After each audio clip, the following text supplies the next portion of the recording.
Hello, hello, and welcome back to Full-Time Dad, Part-Time Reactor, and today we have Blink-182's the Zane Lowe interview that released yesterday. This is a first-time reaction, and unfortunately we are going to have to split it up into 5 different parts. I know, I apologize, but I didn't realize it was going to be this lengthy.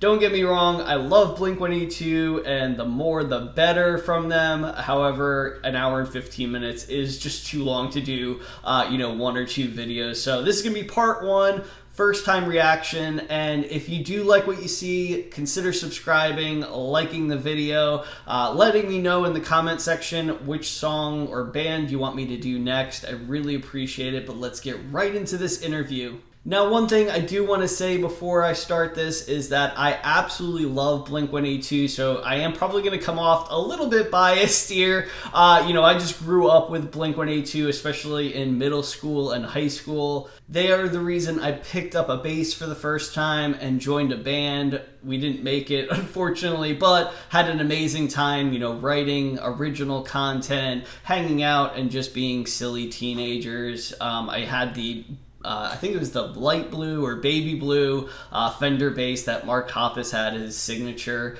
bass. Unfortunately, I don't have it anymore, but yeah, they're just a big part of my life, and I still listen to them constantly, especially now that they have new music after a long hiatus, at least without Tom. But I still listen to all their old stuff, especially in the car rides, on road trips and things of that nature. So let's get right into this, but I just wanted to share a little bit of where I'm coming from before we react to this.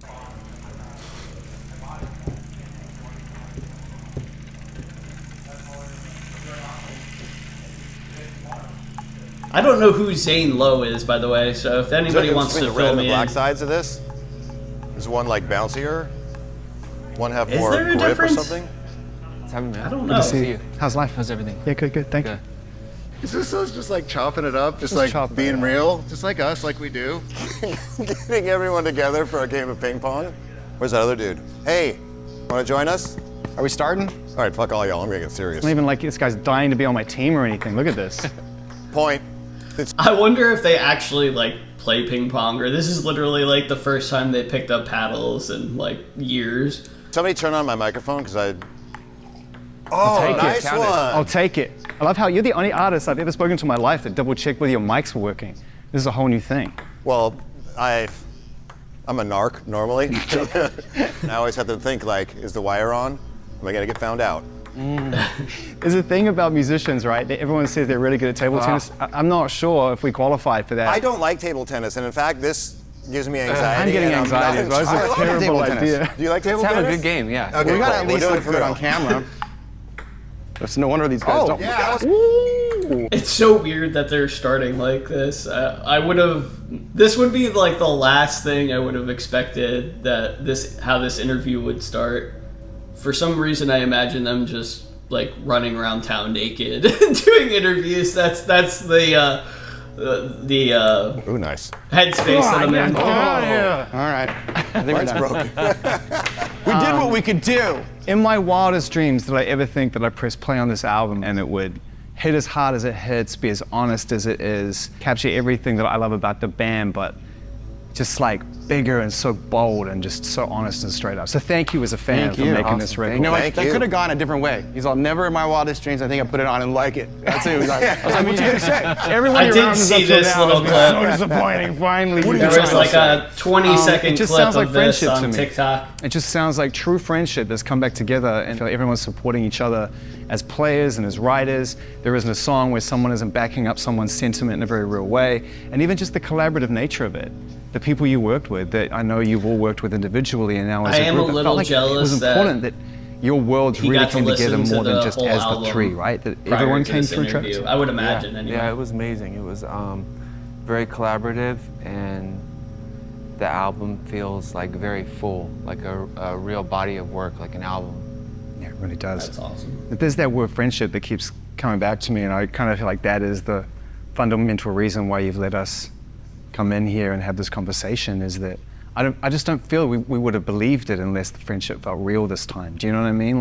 Yes. It had to feel entirely authentic. And so I guess the first real question today.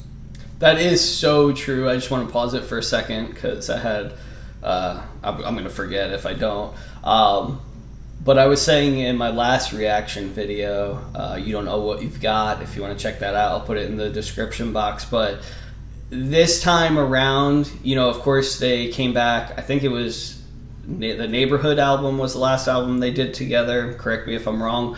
But last time they came back, it felt like almost they were coming back just for like money and fame, and of course the album came out really well, so there was that, but like there was so much still resentment between the band members, especially between Tom and then Mark and Travis.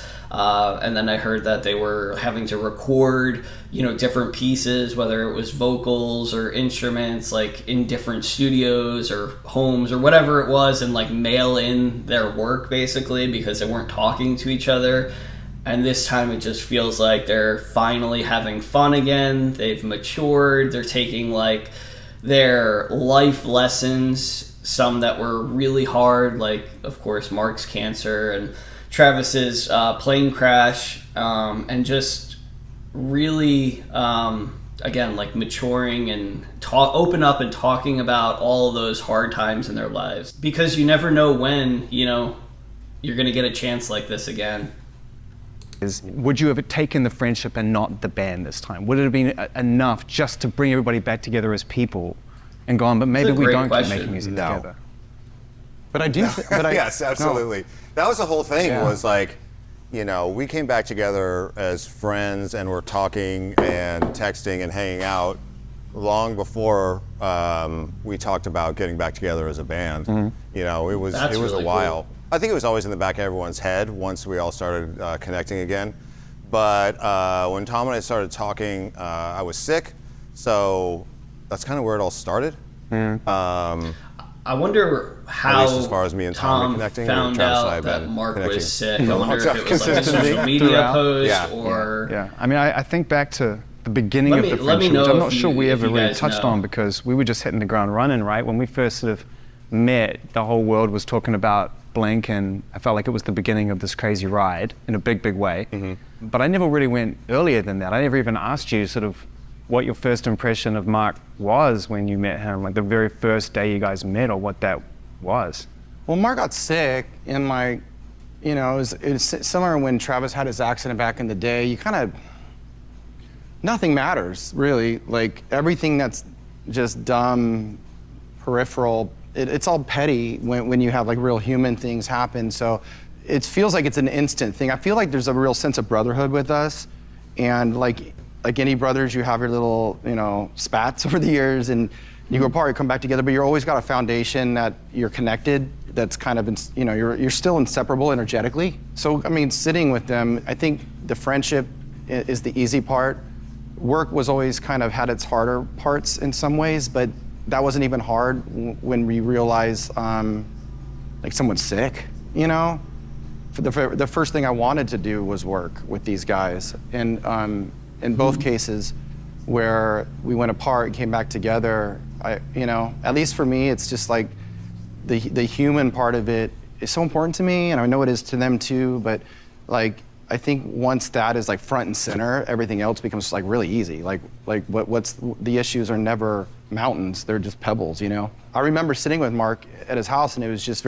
I think the biggest thing for them is like, they were around each other for so long and constantly that like, I don't know, like if you ever hung out with like your best friend, like even if it was back in like middle school or high school or to this day, you could only be around them for so long before you started like kind of bickering and arguing, and deep down that you love them, do anything for them, but you just need some separation. And I think that they got to that point over a long period of time where they just needed to be maybe not alone, but to take a break from each other. And once they realized that, that there's bigger things at play, they got right back at it. And I mean, it happened again when Travis had that accident, and now Mark. And I'm just hoping that this time, I'm not saying they have to be Blink-182 forever, but at least, you know, when they decide to call it quits, like, end on good terms, because the last couple of times have not been that case. So,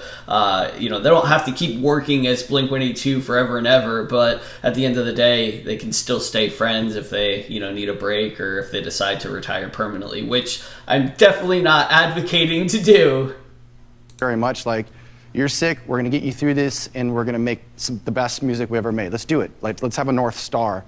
Because I wanted him to have a North Star. You know, I didn't want him to be, you know, not that it's up to me, but just, hey, I'm here, and we're gonna go and kick ass. So let's just get you through this, like, fucking thing that you're in right now, and let's get you healed.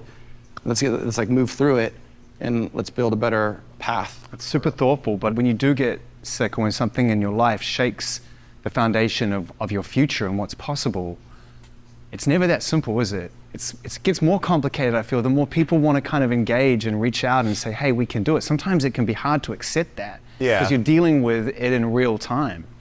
Yeah, I was afraid to accept anybody's support. I really like how this interview is going. Again, I know nothing about Zane Lowe. I'll have to look him up after this, but I really enjoy his questions and the fact that it's not like this sit down session that's like super formal. They're all just kind of like hanging out and you know, kind of just almost hanging out as friends. All four of them together is really unique, and I appreciate that. Really, aside from my closest and dearest, like, my world shrunk down really small. When I found out that I got sick, like, I just really brought everything in to a tight knit, close group of people, my wife, my son, my dearest friends. I didn't say anything online. I thought for sure that the second that people found out that I was sick, there'd be all the haters online being like, you fucking asshole, you deserve to die. Jeez. So I was in I chemotherapy. wonder why he would think It was that. my third I session. mean, I've and never. I was going to Hold on, post let me pause it. I've never heard one person, no matter if you like or don't like Blink-182, even if you're a hater of the band for whatever reason, I've never heard one person say that they don't like Mark. I mean, how can you not? His personality is awesome. He jokes around like crazy. He seems like a super nice, chill guy. You know, maybe you could say that he's might not be the greatest bass player in the world, but he still does a great job. But yeah, I don't understand why he would go to that headspace and think that everybody, you know, is going to, you know, hate on him, especially with something like that. My Instagram, like, chemotherapy number 3, let's go, whatever. Yeah. And they had already given me my first medication, which just makes me feel like I'm on an overnight flight, like super jet lagged, tired, woozy, out of it, all this shit. So they gave me my first medicine. I posted the picture, and then our publicist called me like 2 minutes later. No, I'm sorry, our manager, April, called me and was like, did you mean to post that on Maine? And at that point, they were giving me my actual chemo drugs. Right. And so, like, literally, I see the things coming down the tube, like, going into my body, and I'm like, oh shit, I posted on Maine.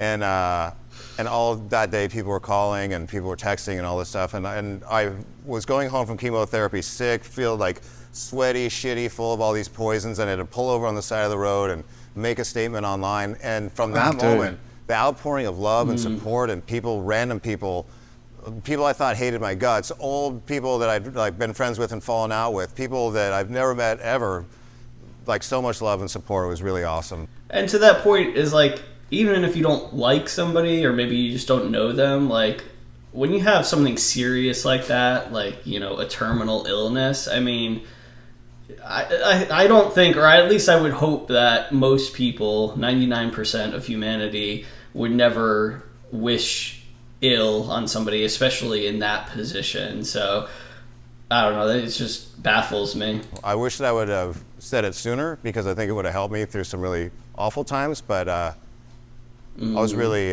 restored to my faith in humanity and kindness in people. Yeah, I mean, that's a happy accident. I can see why it would have been That's stressful awesome. at first, though, because I think there is this natural inclination when you're dealing with something that really only you can kind of comprehend with a small group of people, that the idea of the world knowing about it, when you've actually been trying to figure out how to deal with the world knowing who you are in the first place, has got to be really overwhelming. And I'm glad that it worked out that way for you. But I think your instincts in the beginning were probably right, to be honest with you. You know, keep it tight. Yeah. You know, keep it tight. And I think that's what we all fell in love with the band in the beginning, was it felt Like, you didn't give a fucking shit what the rest of the world Well, thought, yeah, except and the three of I'm sorry, I keep pausing, but I'm not going to remember what I'm thinking at the moment. So, you know, when he said he was trying to keep it like tight knit, it's like at that point when you know, or I guess you don't know for sure, but if somebody tells you that you're terminally sick, I mean, I would imagine, or at least in my position, I would want to keep it tight knit, you know, family, super close friends, relatives, all that good stuff, because you don't know how much time you have left, and you really, and this might sound like a selfish thing, but you don't want to waste the time that you have if you truly only have a limited time with people that really don't matter all that much. So I can definitely appreciate, you know, when he said that he wanted to keep it tight knit. you. Yeah. I mean, you couldn't have, the shit you were saying on stage.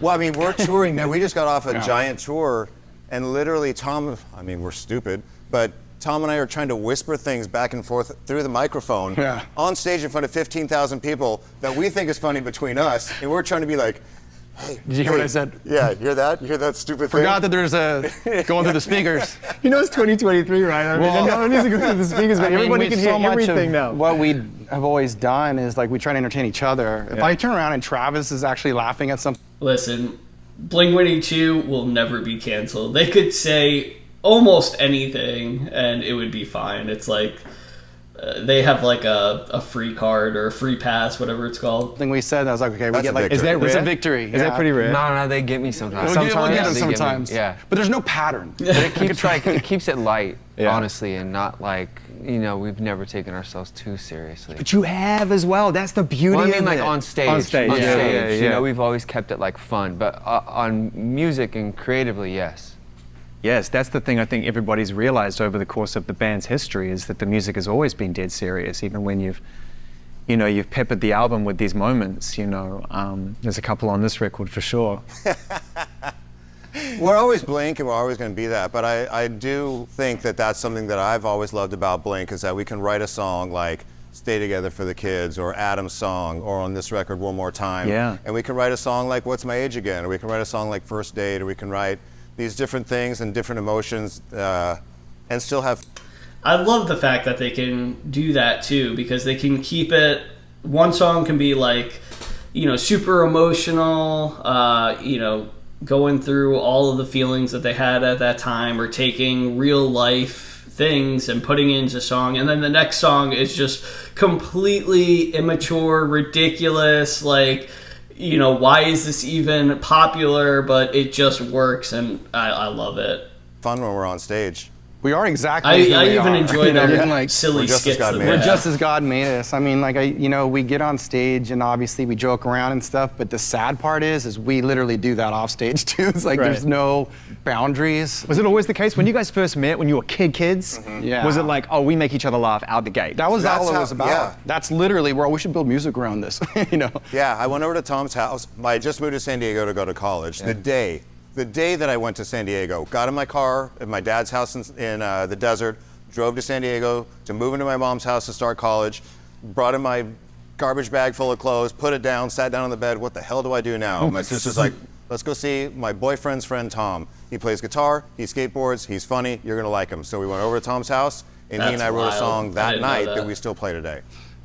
Mark shows up with his hair like this. He's got bracelets up his arm. He's got every punk rock band on the back of his car that I loved. Yeah. Like 40 stickers. I was like, rad, rad, rad, rad, rad. I was like, I'm in. I'm in. And he played bass the same way I play guitar, just downstrokes, which is, we both grew up, all three of us grew up with the Descendants, you know, Yeah. so you kind of learn to play a certain way. And honestly, we were like fitting the band in around the nights we weren't skateboarding, you know, like, I think rock and roll has a service of being authentic. And I think that, you know, pop music is amazing and huge.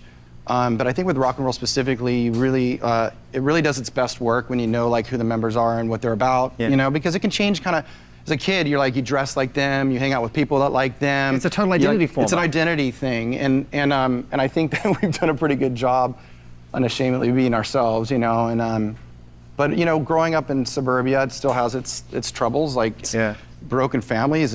And I think that's why you have to be yourself, and that's why they have had so much success throughout the many years that they've been a band. It's got to be going on 25 years or so that they have officially been, I guess, Blink first and now Blink-182. And heartbreak and not knowing where your life path takes you, but on the off nights, a lot of dick jokes and getting I in did see trouble, this breaking clip laws too. here and there, Yeah. fucking with people because you're bored, because there's nothing to do out there. Yeah. So we would be up all night long just doing crazy shit. Tom had this dummy that was closed, stuffed with newspaper, so it would look like an actual human body, and they would like throw it off a freeway overpass into oncoming traffic, or Don't. I did do that, but like beat it up underneath the streetlight, so it looked like We're beating someone up, So it huh? looked like they were just beating some random dude up. or the alternate version where he had his legs crossed with a big gulp. Don't do that And at cars home. would come stop, get out of the fucking road. And it's just some dude sleeping there. We would just sit in the With a big bushes, see how long it takes till the guy gets out of his car and he's pissed. But I mean, we were always doing stuff like that. And but that group of friends, and some of them were pro skateboarders, some of them were just derelicts, were the ones that went on tour with us in the very beginning. But really, it's just, you know, you meet someone like Travis who lived a couple hours north that grew up the exact same way, you know, and so you have this crazy cultural symbiotic relationship of Southern California, and I always thought it would be a tragedy for us to lose that, you know. And the cool thing is in a band, you get like all this crazy maturity and latitude and scope with like business and like accountability, whatever, but you don't have to grow up. Yeah. You actually get rewarded. Yeah, I think it was the chemistry that you talked about. I think it was the playing, the songwriting, and it was that Southern California spirit. But can we just also talk a little bit, shouts to Northern California, can we talk a little bit about the indelible and absolutely unmistakable influence, life-changing influence that Travis joining the band was and remains? Like, So Travis is the X factor in Blink. So the general way that Blink works is Tom and I will write some songs. Like, it's changed over the years. Like, Travis is bringing in a lot of songs that he starts now. But generally in the past, like, Tom and I were bringing in a song, and then we'd show it to Travis. I'd show him a drum beat. I go, maybe it goes like this. And Travis would go, yeah, yeah. And then he'd go into the live room and do something completely different that elevates the song to a brand new level. Yeah. And Tom and I write, that Tom man calls is it a nursery freak. rhyme He's a punk, where it's genius kind of like, with the you know, drums. sing-along songs that are really catchy and kind of simple. Travis takes that and makes it intelligent and interesting and does all these different rhythms on top of it. And he's done that since the first time that we played with him and the first songs we wrote with him. And, you know, watching Travis grow from a drummer who was really interested in music into being a drummer who's also a producer and songwriter himself has the been really producer awesome. now on the record. I mean, like, Yeah. literally stepped in and pretty much entirely produced the record and has built Travis this is literally incredible like space to a space. everywhere. Out of doing I that, feel out of like- just dedication. I feel like Travis collabs with literally every musician and artist out there. Of music. Yeah, this is my home. This is where I spend the majority of my look time. at that room. And do what I love. Oh, day spot. okay, so I didn't realize that like a we were punk rock in day spot. Travis's home. No, it's That true. When makes you joined the sense band, now. it felt like it really stepped up, and I feel like there's been a constant throughout this, even through this kind of on and off again relationship of you being in Blink or not, or Boxcar Rep plus 4, all these things that, correct me if I'm wrong, but I felt like you always saw this, even sometimes when you two did it, that you saw the joy from a distance that this band is. Is that fair to say? Of course. Yeah, I mean, it was always on for me. There was never a time where I was like, I don't want to play with, you know, with Blink or Mark and Tom. And yeah, it was kind of like the same. We all had the same goals. When Mark was sick, I was just over there as like a friend and giving him the support that that he needed, that I wanted to give him. But then there was like the meeting of all three of us, and it was a no-brainer for me that of course we would do it again, and it was always my first priority and my first love. All right, so we're gonna stop it right there.